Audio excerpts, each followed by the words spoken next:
Is Bruges the most beautiful city in Belgium? We've got 48 hours to go and find out. We are in Bruges. It is such a gorgeous city. It's known widely as one of the most beautiful and picturesque cities in all of Europe. And in the couple of hours we've spent here so far, it is so hard to disagree with that statement. It is stunning. It is the Venice of the North, and it was once in the heart of Europe, part of the Hanseatic League, and had a really unique internal port. So it's a super wealthy city. It is absolutely gorgeous. It has a really unique architecture. We've just loved walking around so far. We've got 2 days here. We're just going to do a lot of walking around. It's nice to sort of have it to ourselves in the mornings and evenings when there aren't the big tour groups coming around. But in saying that, we're here mid-January, so it's either a really good time to come or a really bad time to come, because a lot of the restaurants aren't open, the boat tours aren't running this time of year, everyone's sort of on their holiday break for post-Christmas. This is the real down season. It's been really amazing not to be overcrowded by tourists. It's been beautiful. We're enjoying it. It's nice and romantic. Having only just dropped our bags off at the hotel, we thought the best way to get a crash course in Bruges would be to jump on the Legends of Bruges free walking tour. And after preventing any hangriness from Grace with some delicious frites, we were ready to explore. First stop in Bruges was the Market Friterie, and we just got fries and mayonnaise. Delicious.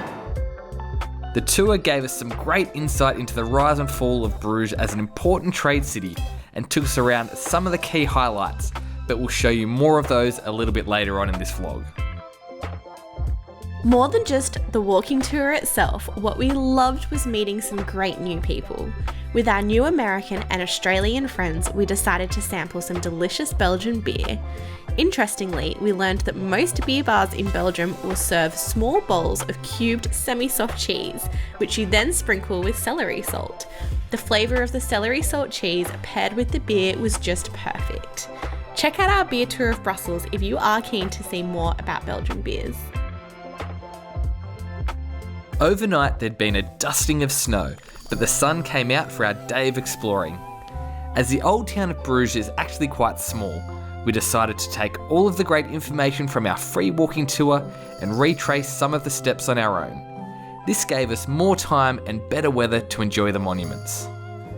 We had already thought Bruges to be beautiful in the overcast weather, but wow, with the blue skies shining overhead and glistening canals, this place was genuinely unbelievable. If you have ever Googled Bruges or searched photos on Instagram, you will have definitely seen this shot of Rosary Quay. This is definitely the busiest and most famous view of Bruges, and it's not hard to see why. In one fairy tale shot, you'll have the canal, the Belfry Tower, and some lovely gabled buildings with the detailed facades that Bruges is so well known for.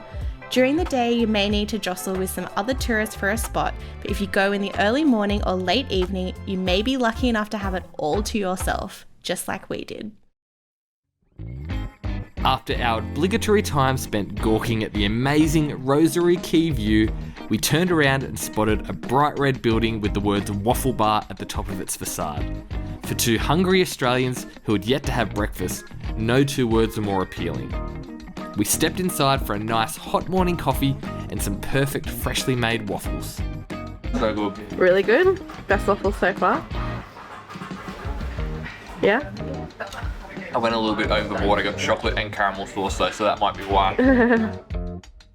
We're out the front of the Groothuis Museum, which is the former residence of the wealthiest family in Bruges, and they were so wealthy because they controlled all of the hops for the region. And as you know, Belgians and Bruges in particular love their beer and are famous for their beer, and they had up to 46 breweries I think at the peak, and this family controlled all of the hops for the breweries, so we're super wealthy.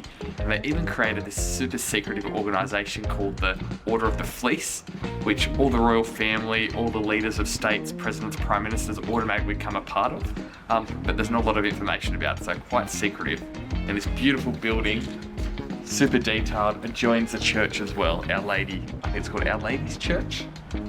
Just a really nice old building. One of the only families in the world to have private access to their local church. The red detailing around all the windows, just so cool, mixed in with the reddy orange bricks. It's A very nice building to look at. It feels quintessentially Belgian. It does, doesn't it? It's very beautiful, so you don't mind seeing all these things multiple times.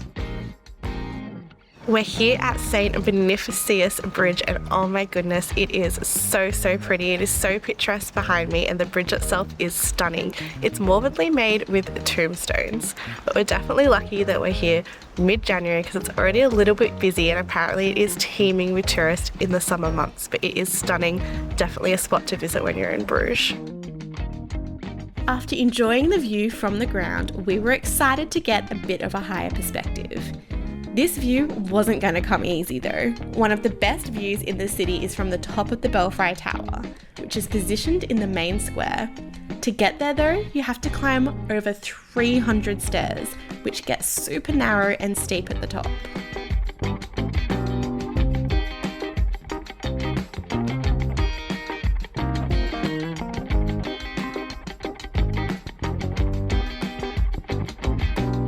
We have just picked up some more Belgian chocolate from Chocolate Brothers. We picked this place because it said bean to bar, which apparently is actually quite rare. So they source the beans themselves, make the chocolate cream and craft them into truffles all in store, which is amazing. So hopefully they'll be delicious. We are here at the Church of Our Lady in Bruges. It is a beautiful Roman Catholic church that they think originated around the 13th century. It's a super beautiful and impressive structure. It's the third tallest brick building in all of Europe, with the other two tall ones being in Germany, but it's massive. The main thing to go and see in here is the Michelangelo center altarpiece. Centerpiece? Altarpiece? Don't know what it's called, but yeah, it's the Madonna. So they didn't want it in the Catholic Church in Italy, did they? So it's two Belgian merchants that bought it because the proportions weren't correct and it had a little bit too much nudity of the naked child for the Catholic Church, so they bought it for the equivalent of €40. After climbing the 300 stairs, we had earned some more Frites. This time we took some locals' advice and tried them with the traditional Belgian beef stew sauce. This sauce was absolutely incredible. With a little bit of time left in our day, we decided to venture out of Bruges Old Town and enjoy a stroll around the white-coloured house fronts and tranquil convent garden of Bruges Beguinage, which was founded all the way back in 1245. Having now experienced it firsthand, we can confirm all the rumours are true, and Bruges really is not only one of the most beautiful cities in Belgium, but the world. We're off to Ghent next though, and this city was such a cool surprise, so keep an eye out for that vlog coming soon.